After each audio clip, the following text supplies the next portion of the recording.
What's good, family? Welcome back to the Moving on Purpose podcast. We back for episode 5. It is your man Cooley.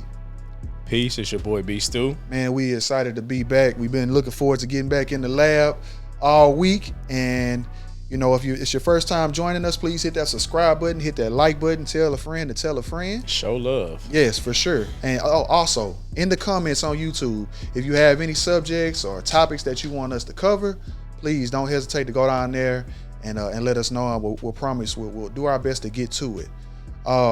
If this is your first time joining us, this is a podcast where we peel back the layers of marriage, we peel back the layers of fatherhood and life in law enforcement. All while having a good time, all while having a few laughs, and we talk sports every now and then, right? We'll get to that. Exactly, man. So that we definitely appreciate y'all watching us as we grow this, and you can look forward to us doing some interviews in the near future. But for this episode 5, we are talking about adversity. Adversity, that's right? Tough. I think everybody deals with that. Absolutely, man. Whether you are getting ready to go into a storm, you're in the middle of a storm, or you're coming out of a storm, we've all dealt with some form or fashion of adversity. Absolutely. Right? What's your thoughts on this, Stu? Adversity, man. I think it happens to everybody, like you said. Nobody's immune to it. Nobody can escape it. It's just when it happens, you got to figure out your way and what type of mindset you need to kind of overcome it. Like you mentioned, you at the beginning, the middle, or the end. Mm-hmm. And how do you stay level-headed? How do you stay balanced? How do you stay focused for not quitting or giving up or kind of falling into a depression because things aren't going your way? Yeah. And I feel like, it's really about your perception of what's going on, right?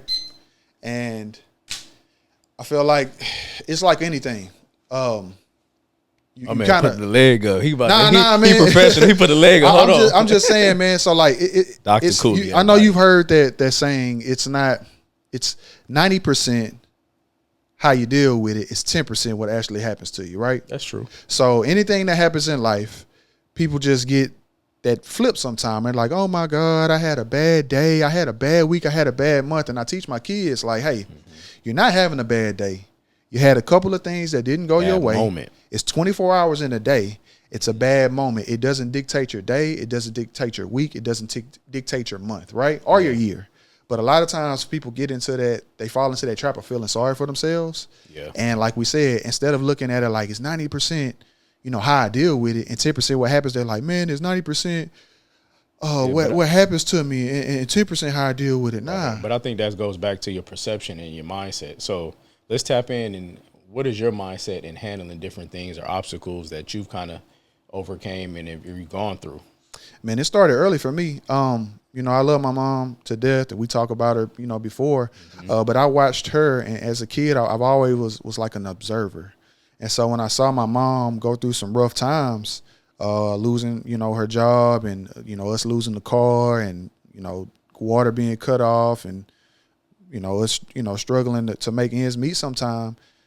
As a kid, you have a core memory of watching your parents go through that. And like, I watched her cry, and I was always the one to go in there and like, try and rub her shoulders, get her something, try and cheer her up. Right. And I can remember being in like second grade, man, and seeing her just crying.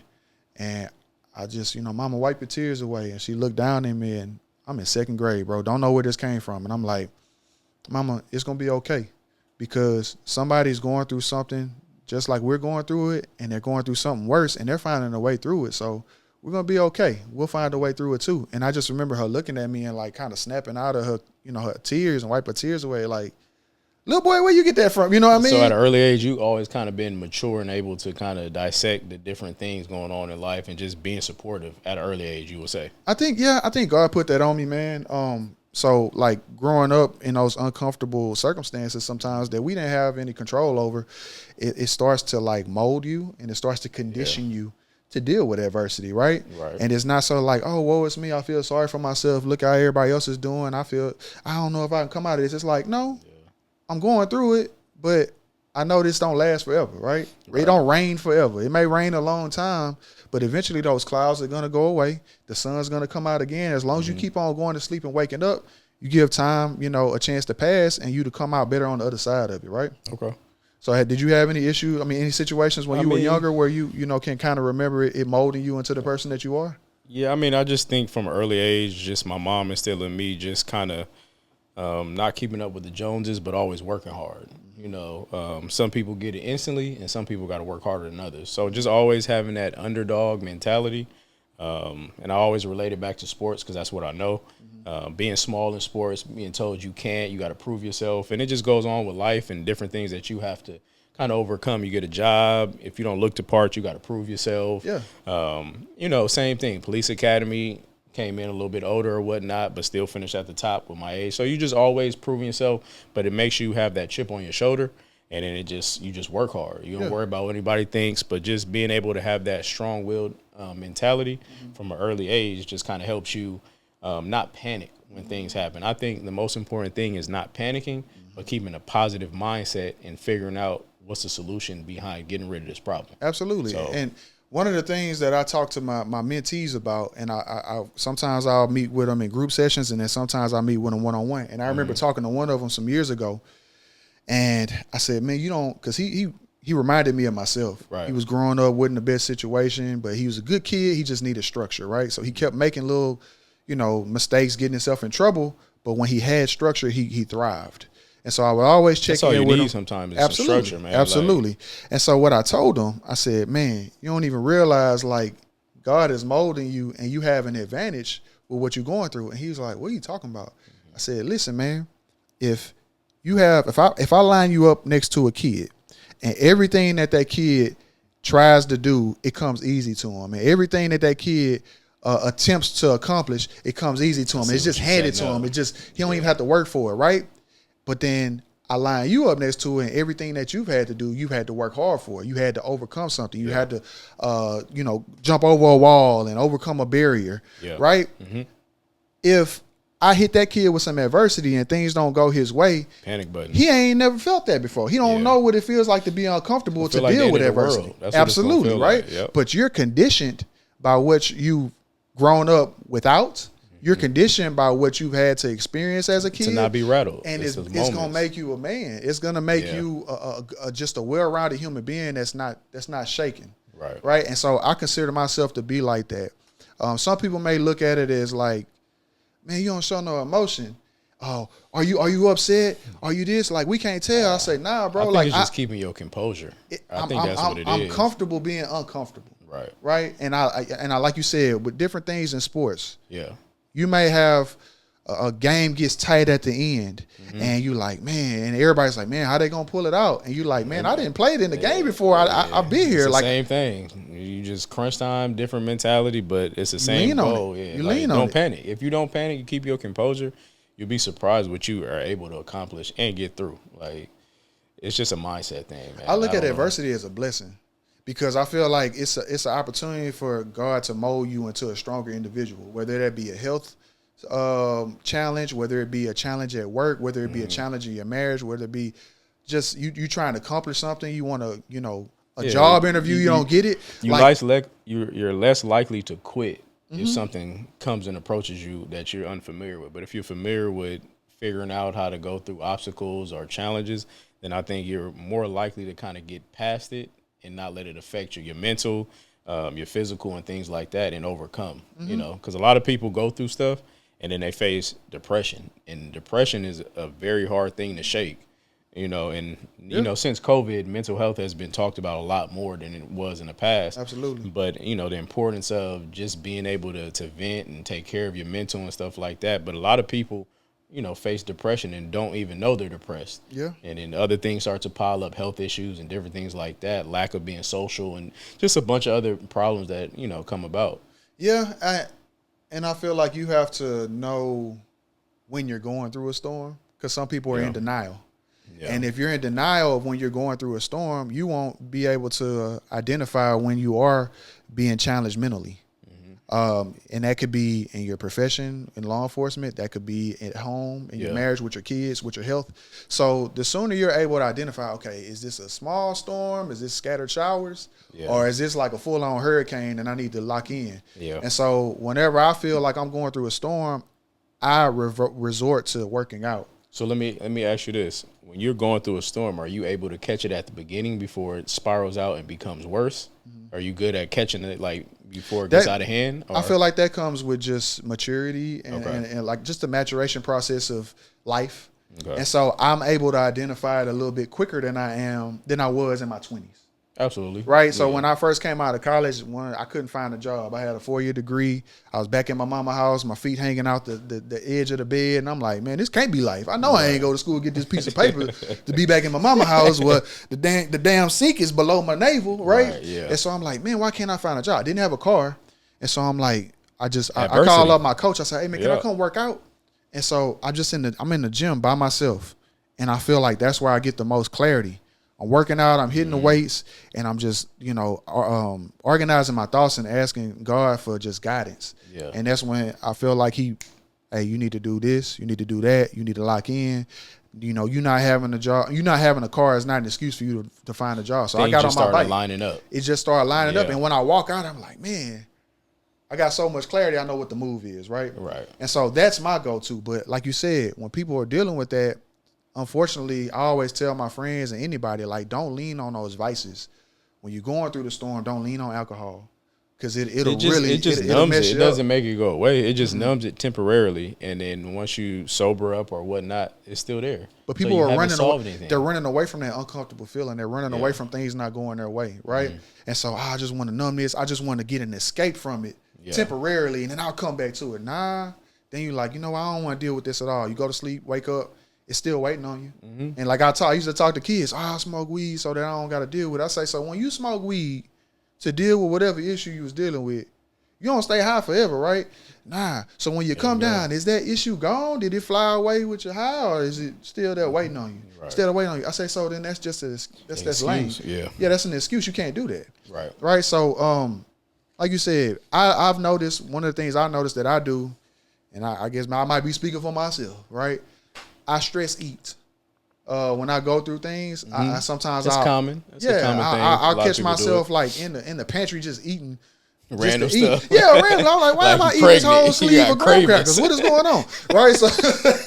So I have to pay attention to that. Yeah. Whenever things may be bothering me at work or at home, my mom or something, if I'm stressed out, worried about her, Right. I'm like, don't lean on food because that can lead to That you. can get out of hand. Them pounds can hit you and you be Yeah. like, dog, I thought I Walk was. past the mirror, don't even recognize yourself. Exactly, Like, man, exactly. Who is that man right there? That snuck up on me. So I definitely encourage folks to pay attention to that. Pay attention to what you lean on and what you go to whenever you're dealing with adversity. Be real with yourself. Yeah. And it's not like that negative stigma that we have as men, the negative stigma that we have that some law enforcement professionals have of leaning on therapy.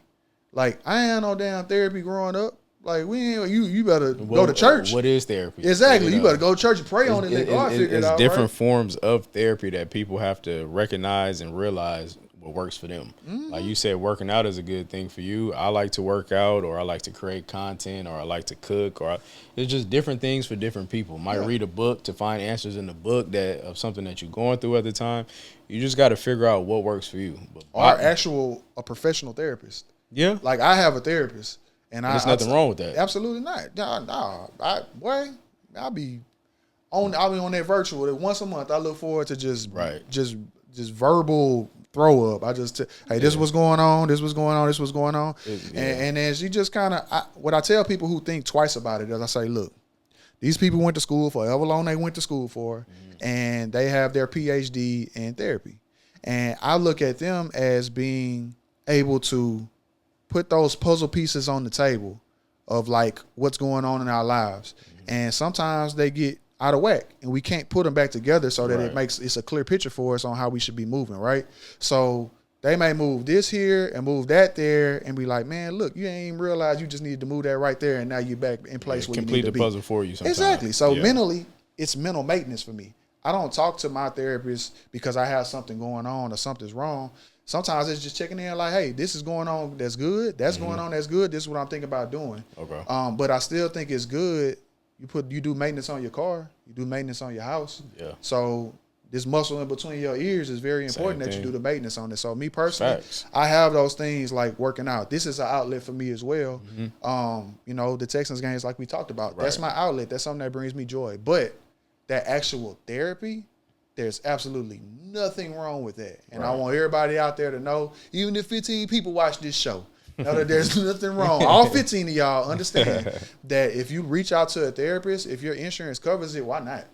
Take advantage of it. And our department does a good job of having free psych services for you. The resources are there. Absolutely. They have peer support. You have peer support certified officers and supervisors. I'm a peer support certified supervisor. Okay. So you have people that you can go to that have that, they're sworn to secrecy if you share something, unless they feel like you need help and that it's outside of my scope, right? Yeah. So we talk about, I talked about it, at the beginning when I was a kid and kind of seeing that, not really realizing that what adversity, I didn't know how to spell it then, right? Mm-hmm. Man, I can remember something that was kind of a pivot moment for me. And I was in high school. You played basketball. I played football. For me, football was a vehicle. Football was an outlet. Same. Football was my way out of the neighborhood. That was my way of getting a free education. So I had put all my eggs in that basket, and I was locked in. When we was at lunch at school and everybody was messing around, I go to the weight room. Right. I was first one on the field, last one to leave. Like people was doing stuff they weren't supposed to. Nah, man, I can't do that. That's gonna mess my opportunity to get a scholarship up, right? So you was locked in early. Yeah. So and then when I got to high school and I started showing that I was decent, I started getting letters. I was like, okay, it's paying off. Let me work in motivated now. Exactly, right? So I started getting phone calls from colleges, D1 colleges. I started getting handwritten letters. I'm talking to the coach. I did everything but commit. Right. So my senior year, I'm like, boom. I'm in the Texas football magazine as the X Factor for my team. Mm-hmm. I got scouts coming to the spring game. I scored 2 touchdowns in the spring game when the scout was there. I was like, cool. Everything's lining up for me. God is making a way for me. Bro, I'm having a decent start to my season. The first game against Jones, the district game, I had scouts in the stands. Regular pass, I run a hitch, it gets tipped. I go down to catch it. When I catch it, my cleat gets stuck. I get hit, I hear a snap. I throw my helmet off, I scream. They take me back to the back. They tried out. I'm like, man, take me up. I put me back out there with my team. You know what I'm saying? They're like, well, we don't think you should go back out there because you could do further damage. I was like, I don't care. My ankle was like this. Oh, so you broke. And so I'm like, nah, tape it up. Right. Let me see if I can go. So they taped it up. I couldn't put any weight on it. Lo and behold, I don't get back going the game. I'm on crutches. Ride the bus back. I catch 3 buses because we didn't have a car growing up. We catch 3 buses all the way to Kelsey Bowl. And we get ready to see the doctor. She checks my ankle. She's like, oh, it looks like a high ankle sprain. You about 3 weeks, you'll be back. I say, cool. We still got like four games after that. No X-ray, I'm good. I'm good. My mama was like, hey, we didn't rode all these buses out here. Can you at least do an X-ray for us? Yeah. So mama knew best. We did an X-ray. Caught all the buses all the way back to the north side from Holcomb, the south side. If you know, you know. Right? By the time we get home, it's nighttime, and we got a voicemail on the phone. Hey, the X-ray showed he has a hairline fracture. You need to bring him back tomorrow. Come ride buses back there. Mm-hmm. They show it to me. It's a crack in my ankle. They tell me, I say, well, how long am I going to be out? They say, oh, your season's over. So at that moment, everything I had worked up for all 3 years, this is my 4th year, coaches, all that good stuff, comes to a halt. So you think you have a plan of what you want to do and how things are going to work out. And then God will be like, nope. How you going to deal with it? Yeah. So I'm not going to say no names, but the coaches at the time that were at my high school, I went back. I'm like, I'm still with the team. I was a team captain. I'm still with the team. I'm trying to help how I can. But then they kind of been like, man, you out for the season. You can't really do nothing for us. Like, go over there. Like, oh, man, you don't need to come to film. Oh, man, you good. And I'm like. So it slowly started doing that. Exactly, right? Yeah. And so this was before YouTube and all that. All of my highlights were on VHS tapes. And I'm like, Coach, can you help me put together a tape so I can send it out? Yeah. I'm calling that coach that I had on the phone who was writing me handwritten letters that had told me I was coming to school. Boy wouldn't answer the phone. So everything changed. I'm calling the school. Hey, can I talk to Coach so-and-so? Oh, he's not available. Yeah. And then it was like 2 things could have happened. I could have blamed everybody. I could have crashed out. I could have got bitter, got mad, and did all that. Or I could embrace that adversity and find a way. Yeah. So what I did was I had a shoebox with about 35 letters in them from different schools. And I was a shy kid in high school at that time. I wasn't confident in myself to talk. Mm-hmm. Bro, I sat down. I called all 35 schools on the phone, on my house phone. It was on at the time. And by like the fourth one, I had got my confidence, and I'm calling, hey, this is Jeremy Lahar, Cooley at the time. This is Cooley. You know, I play wide receiver in Houston. I'm interested in coming to your program, this, that, and the other. Out of the 35 schools, 8 of them called me back. Out of the 8 schools, 4 of them wanted me to walk on. We didn't have no money. My mom worked at Kroger. She worked at McDonald's, right? So we was limited. So out of the 4 that I had that offered me money, I said, how much y'all? You gonna give me a radio scholarship? You gonna give me academic scholarships and athletic? Which sound like I might be coming there. So, bro, my first time on the airplane was me going to go visit that school. Okay. And so I ended up going to visit that school, and that's why I ultimately ended up going, which was up in Sioux City, Iowa. I don't know. I was like, yo, how much bread y'all got? Cool, I'll come there, right? Because education is education. Yeah. I'm going to come up there. I'm going to find my way. So I say that to say, like, there's so many ways that I could have dealt with that adversity, right? But I feel like I embraced it. I feel like I came out a stronger man, a stronger individual, mentally and physically from it. Okay. And I felt like it prepared me to deal with other things down the road, forward. You know what I mean, as a father, as a husband. And so whenever things are kind of uneasy at work or things are kind of uneasy at home, I'm just like, all right, man, well, I got this to kind of reference. I have this to reference. I got this time in the hospital to reference. I got that time when I got sick. Like, that's what adversity is for. And if you look at it that way, it's gonna make you a better overall person, and it's gonna make you better equipped to deal with life. And then I feel like we all have to do a better job of sharing our testimony with other people, because we're so secretive sometimes that we don't realize that me sharing what I went through is gonna help the next person, because they may be going through that same storm right now. And they don't know how they're going to get through it. They be like, man, I never knew that happened to you. Thank you for sharing that with me. That's why people go to church and share their testimony. Yeah. So, you know, kind of to wrap that up is like, it's not, you know, like we said, it's 10% what happens to you, and it's 90% how you deal with it. Yeah. And I got a list of things that I can go through of how things happen, but those two are 2 things that really stuck out to me that I feel like have molded me as the individual that I am. Okay. I mean, do you have any other, you know, further advice that you want to give people that may be going through a storm right now? Yeah, I mean, just always working on yourself. Like, you can improve 1% daily. Okay. How you choose to improve is up to you, whether it's mentally, physically, spiritually, whatever you want to do to kind of improve. But always seek knowledge and always keep that positive mentality. Because like you said, you might have a bad moment, but that doesn't mean it needs a domino effect into bad days, bad weeks, bad months, and stuff like that. So if you could just figure out how to control that bad moment at that time, get through it, and then just stay positive, I feel like you can overcome anything that you may encounter and stuff like that. Yeah, man. And so my advice to anybody going through a storm right now is to avoid the trap of going to those escapes from the adversity, like drinking, smoking, being promiscuous. The things that don't help. Yeah, some people lean on, you know, having sex to get a release, right? So try and avoid those things, because that's just a temporary fix. Right. Embrace it. Embrace the moment. Embrace that feeling. Kind of let it motivate you not to be in that place again if you have control of it.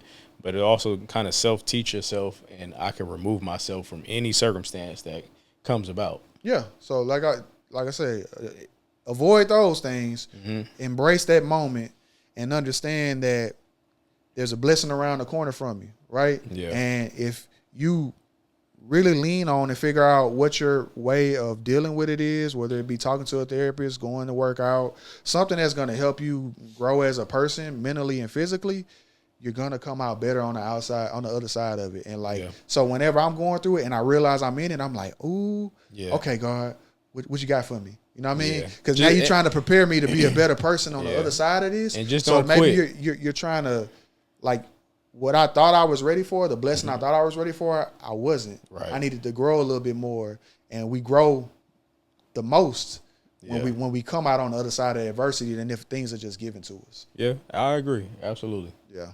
So, I mean, anything else to add? Nah, man, I think we gave a lot of, hidden gems, a lot of good information for people, how to deal with it, how to cope at the beginning, in the middle, at the end. But, at the end of the day, just don't quit, stay positive. Find those different positive cues for you to do, to lean on at the time of, a tough time, and just get through it. Yeah. We appreciate y'all for listening, man. That's going to wrap up episode 5. Again, like, subscribe, DM, write a message at the bottom and let us know what y'all like give us us some to different talk about. talking points. Absolutely. Help us out. Now, we got plenty, but we love to have feedback from y'all so that we can, talk directly about whatever it is that y'all want to talk about. Yep. Thank you all for watching. Thank you for the support. Shout out to the Houston Prestige Project. If you don't know what it is, go check it out because they're a big supporter of what we do because it's all about leaning on our purpose. And like we say, stay in your lane, run your race at your pace, and guarantee you when you lift your head up, you'll be moving on purpose. Yes, sir. Peace. Until next time.